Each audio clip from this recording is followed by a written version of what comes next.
আসসালামু আলাইকুম, কেমন আছেন? আজকে আমি ডিম নিয়েছি, 2টা ডিম নিয়েছি। আজকে পুডিং বানাবো। এটা আমি ভালো করে ফেটে নিব। পুডিং খেতে এমন কোনো মানুষ নেই যে পুডিং পছন্দ করে না। পুডিং খেতে কিন্তু অসাধারণ। এখন আমি দিয়ে দিব চিনি। আপনারা যেরকম মিষ্টি খান সেরকম দিয়ে দিবেন। চিনিটা দিয়ে আমি ভালো করে আবার ফেটিয়ে নিব।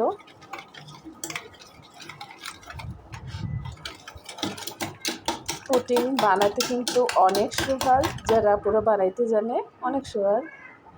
এই যে আমার ফাটানো হয়ে গেছে গা।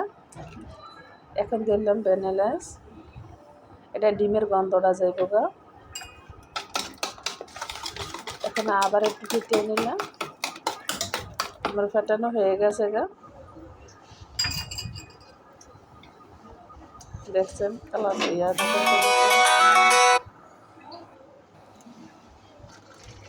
এখন আমি ছাঁকনি দিয়া দুধটা সেঁকে নিব। আমি কিন্তু একদম ঘন করে দুধটা জাল দিছি। আপনারাও চেষ্টা করবেন দুধ কিন্তু ঘন হইতে হইব, তাহলে পুডিং সুন্দর হইব।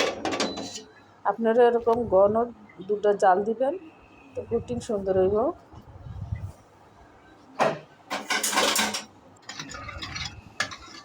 এখন আবার একটু লাড়া দিয়ে দিলাম। হালকা কুসুম গরম দুধ হইতে হইব। এখন এই যে আমি এদিকে আবার একটা বাড়ির ভিতরে এখন আমি দুধটা দিয়ে দিলাম। দিয়া তারপরে এই যে আমি পুডিংয়ের বাড়িটা আটকে দিলাম, আর এদিকে একটা পাত্র করে দিলাম। এখন পুডিংটা দিয়ে দিব, আর একটু পানি দিয়ে দিলাম।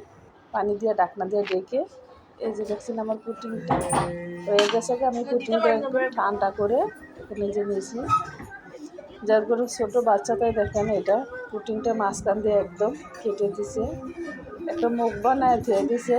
দেখছেন ছোটো বাচ্চা থাকলে এরকমই দুষ্টমি করে। দেখছেন পুডিংটার কী অবস্থা বানায় দিছে। মশলা দিলে দেখছেন পুডিংটা কত সুন্দর হয়েছে। আপনারও এরকম বাসায় বানাইবেন। আজকে একটা ছোটো বাচ্চা আছে, এরকম কমেন্ট করে জানাইবে। দুষ্টমি করে করছি, দেখছেন কী অবস্থা বানাইছে, পুরো মাঝখান দিয়ে কেটে দিছে। আর মাশাআল্লাহ পুডিংটা কত সুন্দর হয়েছে। সবাই কমেন্ট করে জানাইবেন, লাইক দিবেন, শেয়ার করবেন, সাবস্ক্রাইব করতে কিন্তু